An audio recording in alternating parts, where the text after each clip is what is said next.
안녕하십니까. 오늘은 11월의 마지막 날 2023년 11월 30일 목요일입니다. 이제 2023년도 12월 한 달 남았습니다. 남은 한 달 동안 내내 즐거운 일만 있었으면 좋겠습니다. 통계청이 어제 물가지수를 발표하였습니다. 10월 한 달 동안 각종 지표를 거둬다가 분석하고 그 결과를 발표한 것입니다. 연간 물가 상승률은 4.9%, 지난달 발표된 연간 물가 상승률 5.6%에 비해서 꽤 많이 떨어졌습니다. 경제학자들 일부는 떨어진다고 해도 한 5.2% 정도 떨어지지 않겠냐 했는데 4.9%까지 떨어졌습니다. 주택 가격이 6.1%, 화물 등의 운송 가격이 5.9% 상승하였고 주류를 제외한 식음료 가격도 5.3% 상승하면서 상승세를 이끄나 했는데 전체적으로 하여튼 물가 상승률은 둔화되었습니다. 다음 주 화요일은 연방준비은행이 새로운 기준금리를 발표하는 날입니다. 준비은행이 회의를 시작하기 전에 여러 가지 자료를 많이 모아서 이렇게 보고 고려할 텐데 어제 발표된 이 물가 자료가 가장 중요한 자료로 알려져 있습니다. 그래서인지 줄곧 연내 한 번 더 인상 가능성이 있다 이렇게 보도하던 언론들은 어제부터 동결 가능성이 더 커졌다 이렇게 보도하고 있습니다. 지난 10월 소매 소비지수는 상당히 떨어졌습니다. 사람들이 그만큼 돈을 안 쓰거나 못 쓰거나 하는 건데 너무 안 써도 솔직히 각종 문제가 발생하는 상황에서 이자율을 또 인상하게 된다면 크리스마스 대목 노리던 수많은 사업체들이 완전히 더 힘든 상황을 맞이하게 될 텐데 굳이 그렇게 고생하게 만들 필요가 있겠냐 이런 말도 보입니다. 지난주 홍콩에서 열린 세계 각국 중앙은행 총재들 모임에서 호주 준비은행 총재 미첼 블록은 호주의 인플레이션이 심각하긴 하지만 그래도 국민들이 잘 견디고 있다 이렇게 평가하기도 하였고 호주 물가는 여전히 높은 상태이고 이를 꼭 끌어내리겠다라고 다짐하기도 하였습니다. 이자율을 올릴 것처럼 약간 맴새도 풍기는데 일단 지금 통계청 자료로는 이자율을 안 올려도 충분히 괜찮지 않겠냐 이런 전망이 보이는 겁니다. 어지간하면 12월은 그냥 넘어가자. 호주에서는 가장 큰 명절이 크리스마스가 다가오고 있습니다. 우리나라 같으면 추석이나 설 명절 같이 수많은 사람들이 고향으로 이동하기도 하고 온 가족이 모이기도 하고 그렇게 모여서 풍성하게 먹을 거 먹고 이야기 나누고 그러는 시기입니다. 그래서 이때를 위해서 1년 내내 돈을 모으는 사람도 많고 크리스마스를 지내고 바로 떠날 휴가를 위해서 돈을 모으는 사람도 많고 여튼 많은 사람들이 크리스마스가 다가올수록 그동안 이렇게 눌러왔던 텐션을 확 올리는 편입니다. 그러면 올해는 어떨까? 아까 통계청에서 뭘 어떻게 발표했던 간에 우리가 직접 느끼는 물가는 상당히 올라가 있습니다. 파인더닷컴에 따르면 지난 10월 1063명을 상대로 실시한 설문조사에서 8% 응답자가 고물가 때문에 크리스마스 계획은 다 취소했다고 응답했다 합니다. 43%는 평소에 준비하는 것보다는 소박하게 준비할 것이라고 응답하였고 41%는 그래도 평소에 하는 것만큼은 준비할 것이다 이렇게 응답하였습니다. 10%는 원래 크리스마스 같은 거는 잘 모르고 산다 이렇게 응답하였습니다. 세대별로 좀 다르게 응답되었다는데 Z세대 청년층하고 1981년부터 94년 사이에 출생한 Y세대 62%가 축소하거나 취소하거나 하겠다 응답하였다는데 62%.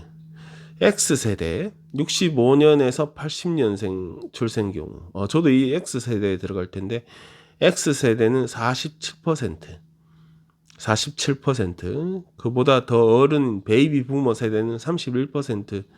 그래서 나이가 들어갈수록 그래도 크리스마스를 예전과 동일하거나 비슷하게 축하하려는 움직임이 더 컸습니다.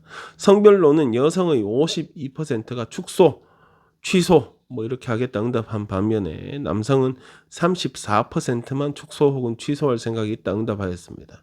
저도 그렇지만 대부분 남자들은 노는데 진심인 경우가 많아서 그런 거 아닌가 싶기도 합니다. 이민자 입장에서 명절이라는 것이 딱히 피부에 와닿지도 않고 또 그리 춥지도 않은 날씨에 메리 크리스마스 이러고 서로 인사하는 것도 적응이 좀 안 되고, 그래도 연휴 동안에 어떻게 하면 잘 놀까, 잘 놀아볼까 이렇게 궁리를 하고 있습니다.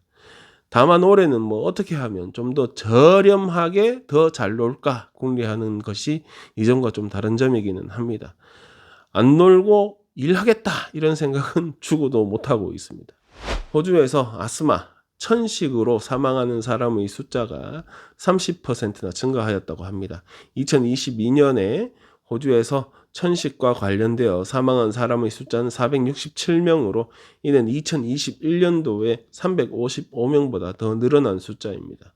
2022년 사망자 467명 중에 299명, 거의 300명이 여성으로 압도적으로 많았고 남성은 168명이었습니다.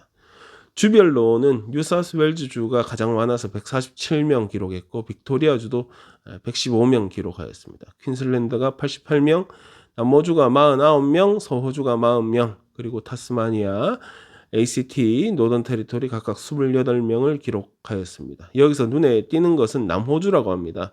49명 사망한 것으로 집계됐는데 전년에 비해서 무려 88%가 증가한 것이라고 합니다. 88%. 천식으로 인한 사망의 가장 취약한 층은 75세 이상 고령 여성이라고 하는데 사망자 45%가 이 그룹에 속했다고 합니다. 거의 절반의 나이가 좀 있는 여성분들 그렇게 됐다고 합니다. 천식으로 인한 사망자 숫자는 뭐 어떻게든 줄일 수 있다고 합니다. 미리미리 진단받고 필요한 방지책을 강구하면 충분히 줄일 수 있다고 하는데 날씨 영향을 많이 받으니까 미리 날씨를 좀 파악하기도 하고 필요하면 예방주사도 미리 접종을 받고 호흡기는 항상 들고 다니는 것이 중요하답니다. 정부에서 제공하는 날씨 앱 대부분에는 천식의 위험은 즉각적으로 알려주고 있고 소방청 같은 데서 있는 앱도 역시 그렇게 하고 있습니다. 그러니까 호주가 무슨 중국 미세먼지가 날아오는 것도 아니고 예전처럼 무슨 대형 산불 피해가 있었던 것도 아닌데 사망자 숫자가 줄면 줄었지 늘어날 이유는 없을 것 같은데 이번에 사망자 숫자가 이렇게 늘어난 이유는 이전 팬데믹 기간 동안에 사람들이 여러 가지 주의를 하면서 사망자 숫자가 꽤 크게 줄어들었고 팬데믹 끝나면서 그만큼 사람들이 조심하지 않고 다소 좀 방심도 하고 하니까 사망자가 늘어난 것이라는 설명입니다. 어찌 보면 팬데믹 전에는 사람들이 다양한 이유로 죽다가 팬데믹 동안에는 코로나 때문에 사망하는 것으로 이렇게 한 곳으로 모였다가 팬데믹 끝나니까 다시 다양한 사망 원인이 발생하는 모습입니다. 팬데믹 때처럼 늘상 마스크 쓰고 사람들하고 거리 띄우고 손 세정제 주머니 넣고 댕기고 뭐 그러고 살 수는 없겠지만 그래도 너무 이렇게 표 안 나게 할 수 있는 것들 있잖아요. 개인위생, 특히 개인위생 챙기는 거 이런 거는 팬데믹 때처럼 한번 해봤으면 좋겠습니다. 질문 하나 하겠습니다. 벤, 우리말로 하면 봉고입니까? 벤입니까? 하여튼 벤 한 대를 훔칩니다. 훔친다고. 이 벤 안에 뭐가 들어있는지 잘 몰라요. 근데 이 벤을 한 대 훔치면 이 도둑놈이 벤이 탐나서 훔친 걸까요? 아니면 벤 안에 있는 물건이 탐나서 훔친 걸까요? 아니면 뭐 일거양득 두 개 다. 어제 새벽 3시가 넘은 시간에 시드니 칼링포드에 있는 주유소에서 한 운전자가 기름 넣고 비용을 지불하는데 자신이 몰던 벤을 도난당하는 일이 있었습니다. 벤에는 시드니 북쪽에 있는 뉴카슬 쪽으로 배달해야 하는 크리스피 크림 도너츠 무려 10,000개가 실려 있었는데 1,000개 아니고 10,000개가 실려 있었는데 보통 파는 도너츠도 있고 크리스마스 특별 상품 도너츠도 실려 있었다고 합니다. 뭐 정황상 기름 넣고 돈 내러 주유소 건물 들어가는 사이에 누가 벤에 올라타고 그냥 몰고 달아난 건데 경찰은 용의자로 30대 초반 원주민으로 보이는 여성을 특정하고 이 여성을 찾고 있습니다. 마침 벤에는 뭐 따로 추적 장치가 설치되어 있지 않아 가지고 시민 제보에 의존해야 하는 상황인데 이를 요청하는 문구가 제 눈을 좀 끌었습니다. 오랜만에 영어로 해보면 If you've got any sweet leads or crispy CCTV footage, do not keep it to yourself. Contact Crime Stoppers on 전화번호 뭐 이렇게 나오는데 그냥 한국말로 역시 재밌게 좀 만들어 보자면 만약 달달한 단서가 있거나 바삭한 영상, 그러니까 왜 우리 겉바속촉 할 때 그 바삭한 영상을 혼자서 가지고 있지 마십시오. 그리고 신고해 주세요. 이런 건데 단서를 sweet leads라고 해서 달달한 단서라고 했다거나 그냥 CCTV 영상이라고 하면 되는데 이제 crispy CCTV footage라고 한 표현이라든가 제일 눈에 띄는 거는 do not keep it to yourself를 do not keep it to yourself라고 바꿔서 써서 표현했습니다. 경찰이 이래도 되겠죠, 그죠? 크리스피 크림 측에서는 원래 목적지였던 뉴카슬 찰스타운 매장에 이미 물량을 다 갖다 채워 넣었다면서 걱정하지 말고 도너츠 구입해 달라 이렇게 말했습니다.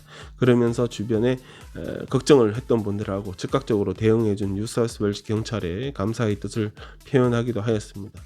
알고 봤더니 원래부터 경찰을 비롯한 긴급 출동 요원들은 크리스피 크림에서 반값 할인해주고 있다고 합니다. 그 생각해봤습니다. 이 도둑놈이 들고 가서 제 생각에는 뭐 벤이 탐나서 아니면 뭐 어디 가려고 훔쳤겠는데 알고 보니까 도너츠가 10,000개가 들었어. 그럼 뭐 적어도 한 몇백 개는 꺼내 먹지 않겠습니까?